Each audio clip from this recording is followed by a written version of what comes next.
Hello everyone. तो आज से हम जो टीजीटी का सिलेबस है टॉपिक वाइज कवर करेंगे, जिसमें पहला टॉपिक हमारा बुक कीपिंग ही दे रखा है।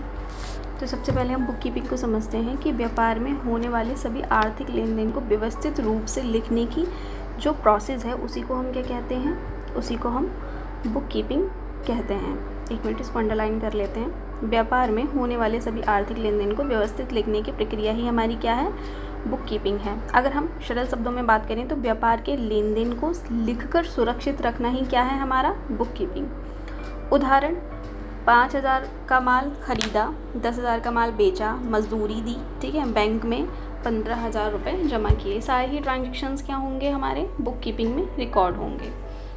उसके बाद है कि जो इसके मेन उद्देश्य हैं वो क्या क्या हैं, तो वो हैं लेन देन का स्थायी रिकॉर्ड रखना, लाभ या हानि ज्ञात करना, व्यापार की आर्थिक स्थिति जानना, त्रुटियों को पता लगाना, भविष्य की योजना बनाने में सहायता करना।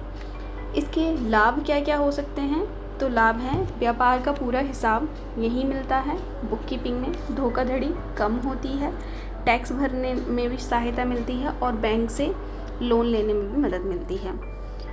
उसके बाद है डबल एंट्री सिस्टम, जिस प्रणाली में प्रत्येक लेन देन को दो पक्ष में रखा जाता है या दो पक्ष होते हैं, just like debit and credit, उसे हम क्या कहते हैं, दोहरे लेखा प्रणाली कहते हैं।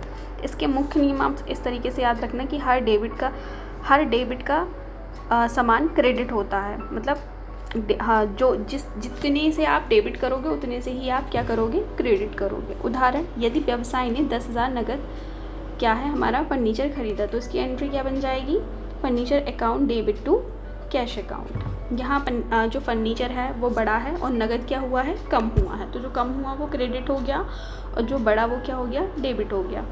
अब कुछ MCQs को देख लेते हैं जो एग्ज़ाम में, TGT के एग्ज़ाम में पूछे गए हैं। बहुत ही सिंपल से हैं। जैसे पुस्तक पालन का जो मुख्य उद्देश्य है वो क्या होता है, तो वो होता है हमारा लेन देन का लेखा रखना।